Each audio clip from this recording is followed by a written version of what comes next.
I'm TiaCorine, and I just jumped out the porch with Dirty Glove Bastards. Who's that girl, chip like candy paint? Make the boys' toes curl like candy. All right, today we got TiaCorine off the porch with us today. What's up? How you feeling today, sir? I feel good. I'm excited. My album drops tomorrow, so I'm like, It's a got lot of feels butterflies. right now. Let's Yeah. let's show the buzz down though. Show the people the chain. feel a little curvy sauce. You know what I'm saying? A little sauce. What made you decide to go curvy? Well, like I had did a performance, and this black jeweler reached out to me the next day and was like, I never knew who you were. It's my first time seeing you, and I just loved your energy on stage. You went crazy. Like, I want to make you a custom pendant. It was like, what do you want? And I was like, I don't know. I love curvy. Like, I got it tatted. You know? I always play curvy, and I think curvy is cool. Like, whatever. This is gonna sound really crazy, but whatever he suck up, he become. I did not want to say that, but yeah, I just think that's cool. Like, I feel like that's me. I can absorb a lot and just really get into character. And so, yeah, he was like, wow, nobody's ever asked me. And he was like, that's hard. And he, you know, maybe like a month later, he was like, Now you ready. looking like it. Now, yeah, here he is. That's fire. That's fire. It's a pleasure to have you here on the porch with us today, though, for sure. Thank you for having me. No problem. So what you out here working on in Atlanta? So right now, you know, like I said, my album's dropping, so we hitting all these radio stations and doing interviews, and so that's, you know, and I'm here for you, because we've been trying to do this for a minute. For a minute like, now, you know what I'm saying? We've been trying to do this for a minute, so, you know, finally I'm here we to here. see you. So yeah, that's what I'm doing. That's real. Yeah. So let's talk more about I Can't Wait, right? Okay. The title, what made you name it I Can't Wait? Because I can't wait to, like, get out of that underground and actually go more, not industry, but you know, like, I feel like I'm in that, more mainstream. I feel like I'm in that gray area, like mainstream, me, underground, I'm like right there. So I can't wait. I can't wait to drop Chaka Khan, that song I made 2 years ago, and everybody has been begging me to drop it, and it's like, I can't wait to do that. I just can't wait to like level up and do a lot of bigger things that I want to do. Of course, I love being an artist, but I want to get into like voiceovers. I want to get into acting. I want to do, like, I want to walk like on a, like fashion. Like, I want to be a model. Like, I want to do stuff like that. So I can't wait to just really take myself to the next level. You want to dive into all your endeavors. Yeah, I feel that. So I can't wait. Oh, that's hard. That's hard. Yeah. So why do you feel you're in this gray space and can't transcend past where you're at right now? I don't think it's I can't. Of course I will. Obviously, but you know what I'm saying? You just got to make, it's certain steps that I want to make and certain checks that I want to check before I do, because I want to make sure that I step in a certain way that is for longevity purposes and something that I can actually stand on. So, yeah, because I mean, some people go in a certain direction, and then 4 years later, they're like, dang, I wish I wouldn't have went in that direction, because there's certain things they want to do that they can't actually do now because of the way they move. So I want to make sure how I move is something that I can actually stand on and be proud about. Facts. I can't wait to see this shit either. It's going to be amazing. For sure. So what can you tell us about your perspective from growing up in North Carolina from a woman's perspective? Because we always hear what the guys got to say, but you as a woman, how would you describe it? I mean, I don't know if it's for me, it's different, but I mean, I've always had a lot of love, even just besides the music. Like, pretty much everywhere I've been, people always pretty much gravitated towards me. Pretty much, people always liked me, liked my energy, liked me to be around. So I don't know. I don't think it's anything negative to say, because I have a lot of dudes that support me. So I feel like it's half and half, like 50% females, 50% males, and they all support me. So, I mean, for me, it's really home, and it's a lot of love, and I think it's good. Like, I love North Carolina. Yeah. North Carolina is a lot of people are like, why you don't move? Because it keeps me grounded, you know? I go to LA and all these other places, and, you know, I feel like when I get home, I can breathe. Yeah. You know? It's like, okay. So you know? Being that you visited all these other cities and all these other places, what would you say makes home for you? What makes North Carolina home for you? I know this sounds crazy. Of course, I'm my friends and family, but I think it's the nature, like the trees and like real grass, like the country stuff. Still real grass. Yeah, for real. Like that bothers me. Like I don't like the concrete jungle stuff. Yeah. Like I love that I can get on the highway and it can be really hot, but it's so many trees. You can feel the cool air from the trees. Like I love that. Like that, the mom and pop stuff, just that really like keeps me grounded. Like okay, yeah. I really think it's the nature for me. That's real. How would you describe your childhood coming up? Oh man, it was great. My mom, She had 3 of us. I mean, we were like rich and we were pretty poor when I look at it now, but she was making it twerk. I don't know how she was making it happen, but anything that I wanted to get into sports-wise, she got me in it. I did a lot of art programs over the summer, and my childhood was great. Anything I wanted to do, she made it happen. Anything I wanted, for the most part, she made it happen. Like, I had a lot of different types of friends. I had Hispanic friends, Black friends, white friends, Asian friends. I mean, my mom was always about like opportunity and experience, and if my friends wanted to take me on a cruise, she'd be like, go ahead. If I, so I always got weird opportunities like to go out of town and go do these things, and my mom always supported that. So I feel like I had a really good childhood. It was really fun. That's real. Yeah, I lived in outer city limits too, like in the country, so I got a different experience. Like, my neighbors would be riding horses, and they just be like, you want to ride? I'm like, yeah. Right. Who's not? Right. What? Who's not finna get on a little kid finna get on a horse? What? Yeah. So it's just like, like with no saddle. Like, they was just they just ride down the street like casual, like going to the gas station on a horse. Hopping shit. Yeah. And so like, they let me ride. It's just like crazy little experiences like that. Like, I had a good time. That's real. It was cool.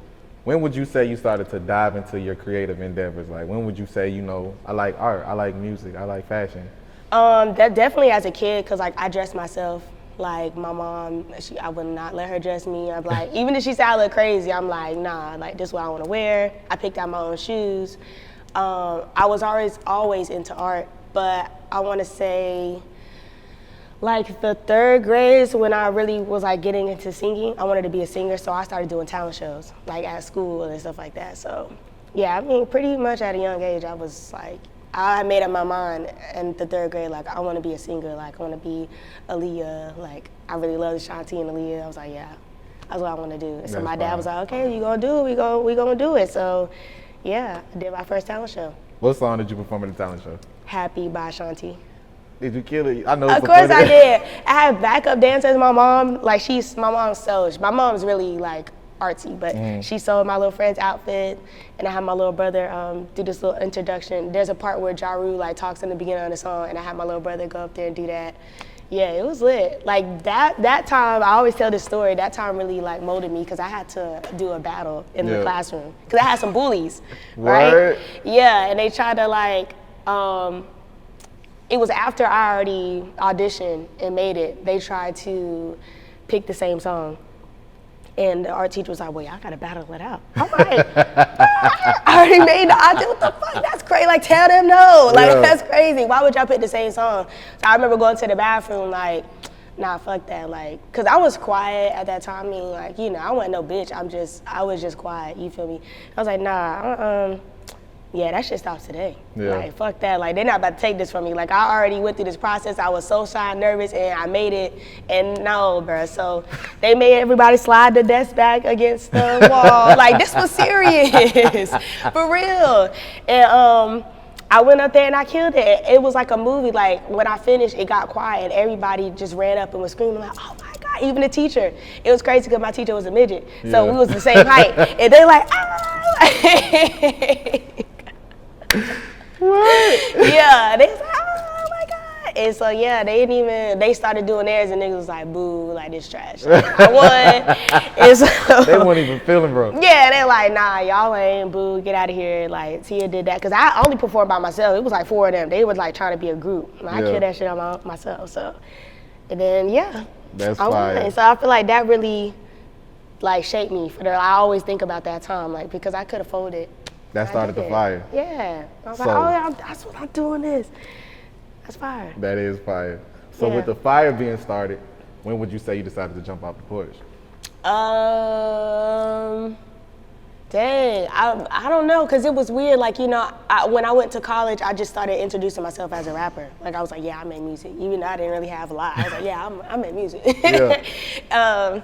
I think I want to say, it was probably in college. I had, this is when I got tested. They were like, yeah, you about to do like a freestyle thing. Like, and I was like, bro, I do not freestyle. Like, I had to write something and memorize it. And I remember getting ready for that, and I was like, bro, I can't. I had a shot of Henny. I was like, bro, I can't do this, bro. I can't. Bro, I don't know. Like, I can't do this. And I mean, I went up there, and it felt like I like blacked out. Like, I did that jump. And I remember I said a line and everybody was like, oh, like that. And I was like, ah. And so that's when I was like, yeah, fuck that. I'm with it. I am a rapper. Yeah, I'm like, yeah, I do this. And from that day on, like everybody on campus was like, yeah, she be rapping. Like they address me as the rapper. Like, that's fire. Yeah. So what was your major in college? So at first I wanted to be a veterinarian, and then after I left Tuskegee University, I went to Winston State University, and my major was exercise physiology because I wanted to be a physician assistant. Yeah, and I graduated. Oh, that's hard. Yeah, top of my class. That's what's going on. Congratulations. Thank you. So do you still have passions to pursue that as a career goal at some point? I mean, I like science, and it's just like, I mean, you know, it's something could happen. We're not gonna say it will, but you know, I don't know. I mean, I kind of just use my science to help myself and other people around me because with my degree, I could be a nutritionist. So I just kind of use it for my daily life, just to help out. That's real.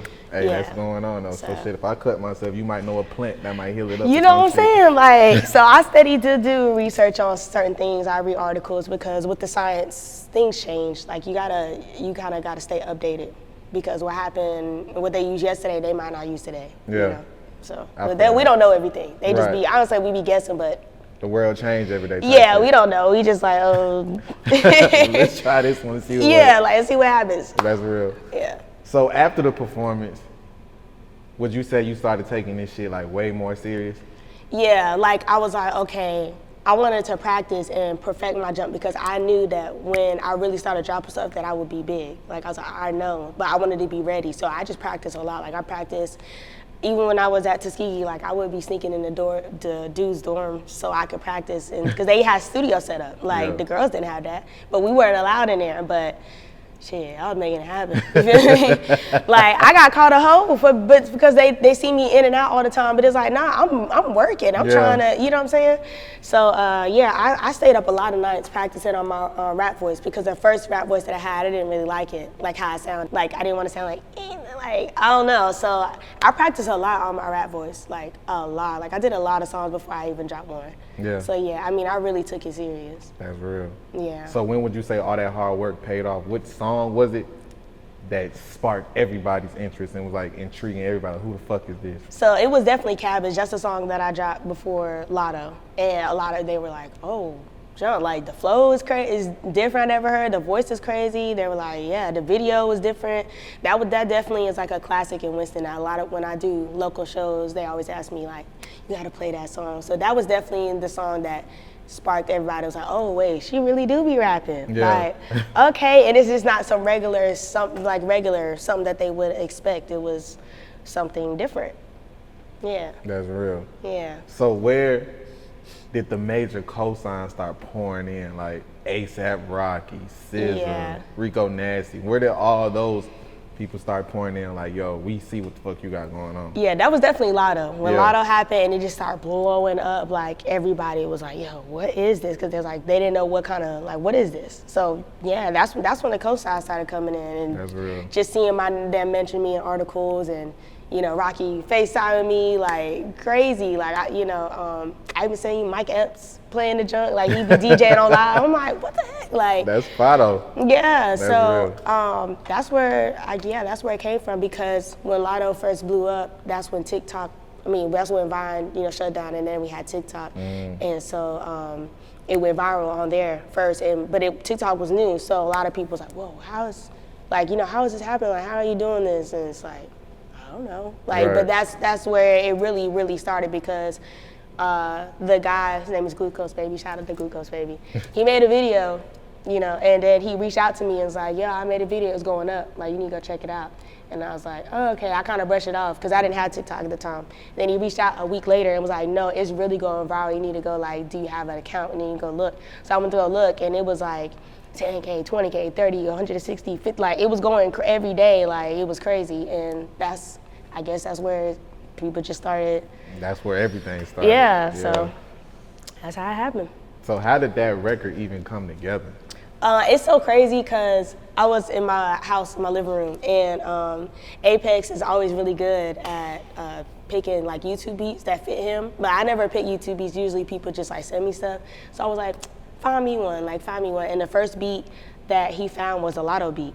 And I remember I was walking to the kitchen and I heard it and I was like, oh, that's hard. I was like, nah, send it to me right now. That's the one. I was like, send it to me right now. I remember he sent it. And for like 3 days straight, I just kept listening to the beat because it just made me want to dance. Like I couldn't really, I don't know. I was just like, damn, this shit's hard. And I think somebody tried to sneak diss me and she thought I didn't catch that shit, but I caught that shit. And I was in the shower. I was about to get in the shower. And the first thing I was just like, I don't give a fuck, I beat a bitch up. And then, I don't know, my brain, like how I rap, I see like visuals and then I just find words. And not you had visuals, you beating the girl up. I mean,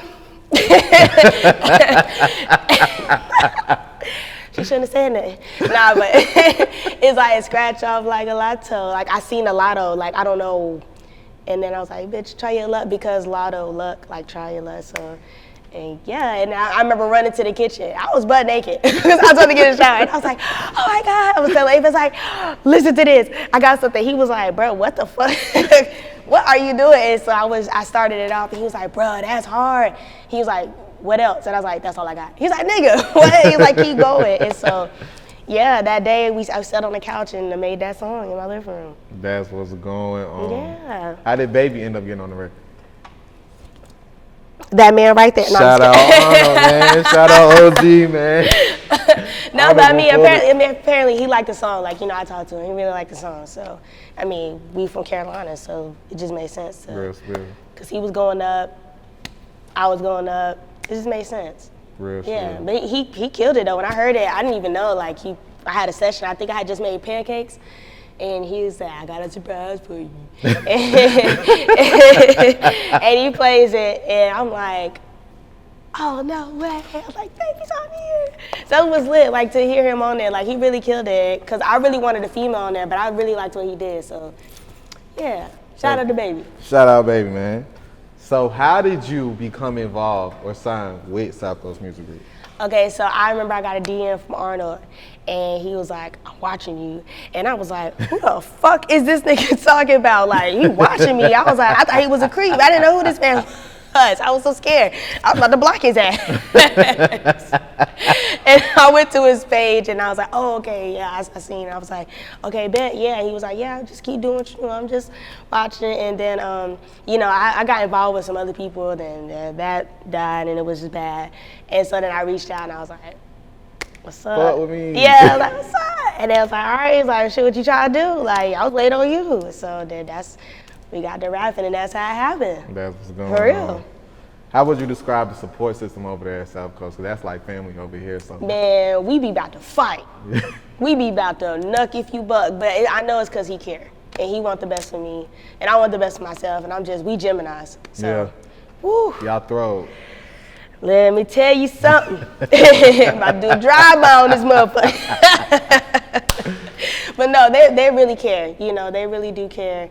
And then I feel like they really be trying to teach me the business because as an artist, you just think you just drop music and that's it, and you don't really know the politics and the business side of it and how to move. So they really taught me a lot.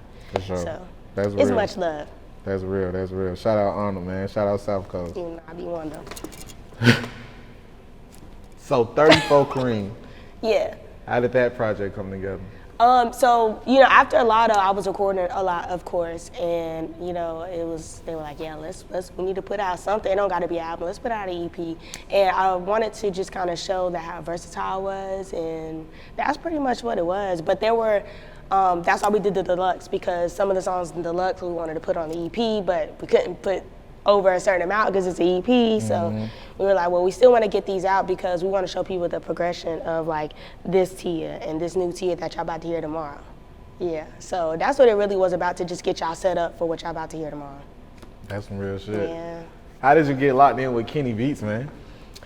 He reached out to me, he DM'd me and was like, can I make a song with you? Can we make a song? I was like, duh. And I was like, you know, most producers, they send you beats, and he was like, nah, I don't send beats. Like, you gotta come to LA. Like, where you from?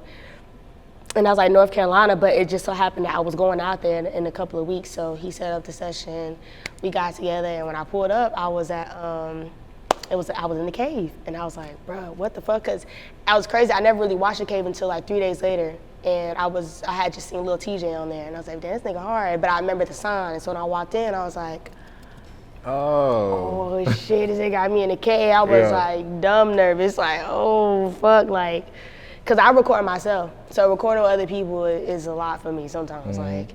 Cause I gotta get weird, you know, I don't know you, like, you know, like, I trust myself, I don't trust you. Like, I don't know, but yeah, like we sat down and he was really cool. Like, I felt comfortable, we sat down and he kind of already knew what kind of beat to make. He just started going in. I was like, damn, this nigga's good. Like, he going in.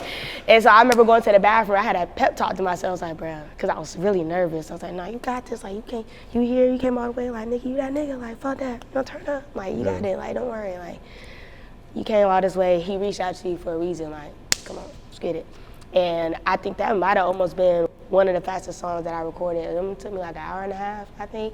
And it was not like, kind of almost like freestyling, like in there. And yeah, I mean, he was really cool. Like, he was like, dang, like after we finished, he was like, bro, this is really hard. Like, you just proved that you're not a one-hit wonder. And the reason why we call it Luigi is because his good friend, I always say his name wrong, Serious? I always say it wrong. Wait, what? Serious sounds? Yeah, it's something like that. I'm sorry if I said it wrong. Don't be mad at me.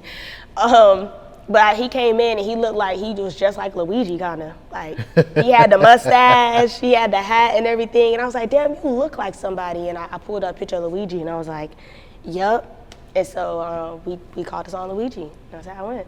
That's hard. That's too hard. How would you describe the process like over time, like trusting Kenny, and like how did y'all grow like this sound and to able to put out a project, you know what I mean? To put out not only one but two. Yeah, I mean, like, so after the first time we got together, he was just like, yeah, like let's make more. Like, I want to make a project, like a whole tape with you, like what you think? And I was like, yeah, let's do it. So anytime I came to LA, I'd hit him up and we just get together. And I don't know, I just felt really like comfortable around him. Like, felt like we were really good friends, even though we just met. And yeah, I mean, he would just like when we made Chaka Khan, it was like I think that was the second song we made.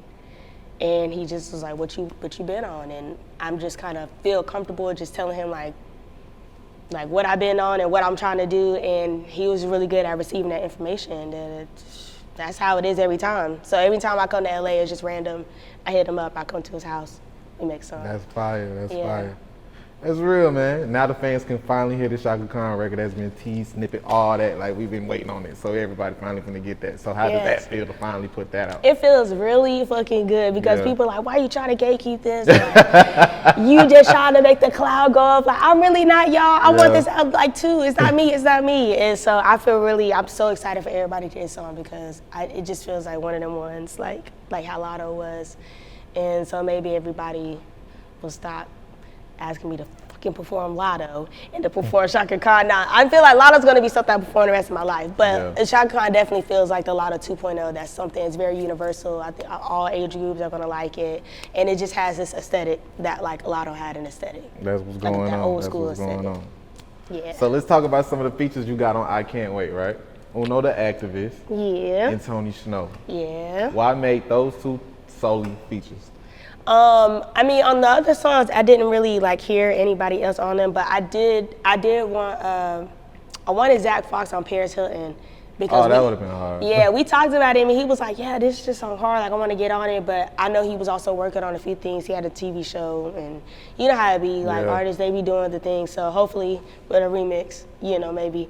But some features just didn't come through, you know, but Tony, you know, I was cool. I'm cool with him, and I think I played a snippet on it on live, and all my supporters were saying like, nah, Tony would go crazy on this. Tony, I was like, y'all think so for real? Yeah. So I sent it. He was like, hell yeah, this shit hard. And like the next day, he sent me the song back, and it's like, yeah, he went insane. Yeah, shout out that nigga Tony, man. Yeah, and Uno, like he DM'd me a while ago and was like, yeah, like, you hard, like I want to let's work, and we always said that, like, let's work, and then we both were performing at this same show in Charlotte, and originally I had him on another song, but we ain't gonna talk about that. So, but I had this other song, Be Me, which what he's on. It's the first song on the album. And I was listening to it and I was like, dang, this sounds like something he would get on. And I remember I played it for him. He was like, but this is really hard. Like, I really fuck with this. And so the last time I went out to LA, he was like, pull up. And I was like, all right. But then he was like, yeah, I'm about to do your song right now. And I was like, oh, shit, all right. I thought you just told me to pull up and just hang out. I don't know. Oh, that's hard. Yeah, so I watched him do it, and it was great. Like, I love his verse. And so I also didn't want too many features because I don't want people to know I can hold my own. Like, I don't really need features to go up. Like, I want people I want to have my own identity. I want people to, like, really fuck with just TiaCorine. And if I have a feature, that's cool. But I want people to be able to listen to my song from the beginning to the end. It's just fully me. So I just wanted to prove like how hard I am. That's some real shit. That's real. How important is motherhood to you?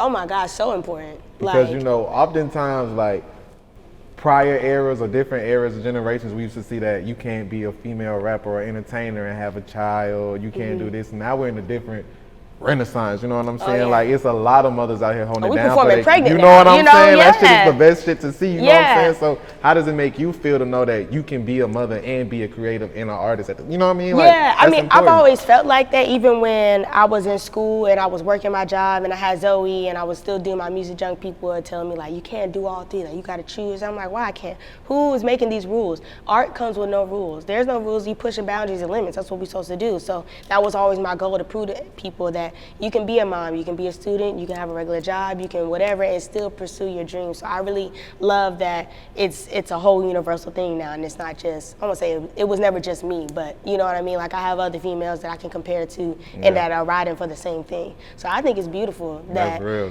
we can do that, you know? Like bringing my kid on stage, like let her see me perform and showing her things. I think that's really cool. That's dope. Yeah. How does Zoey feel about your music? Oh my gosh, she loves it. That's why she only want to listen to my music. If it ain't the Troll soundtrack or something like that, she always be like, when I come from out of town, she's like, what you make new? Like, can you play your music? Like, she be on my head. She be like, I said play your music. And she'll sing certain parts of the song and be like, what's that song? And she'll try to sing it and I'll be like, oh, you talking about this song? And so she loves my music. Yeah. Like, she always tells me, if it's a song that she really likes, at the end, she'll be like, I'm so proud of you. Like, we've had times when we cried about stuff like that. So yeah, she's a writer. She supports her mommy. How does that make you feel to know that your child is not only your child, but a fan of yours? Yeah, it's a crazy feeling. I don't even know if I have even words to express that. It's like, it's crazy. It's weird. It's like, wow, like my kid, like this person is part of me, and she really thinks I'm amazing. Like I'm the best. Like that's crazy. Like it's an overwhelming, like, but it's really cool for real. I don't think nothing could compare to that. But when she tell me she's proud of me versus like someone else. You her superhero. Yeah, basically. Right. Yeah, I feel like it because I be thinking like, how did I do all of this? Like, how was I doing that? I don't even know. It's kind of crazy. So besides music, what's some of the other things you would say you want out of your career? Like I said, I really want to get into like acting. I really want to get into voiceovers. Like I really want to have my own anime show. So just to be more than an artist.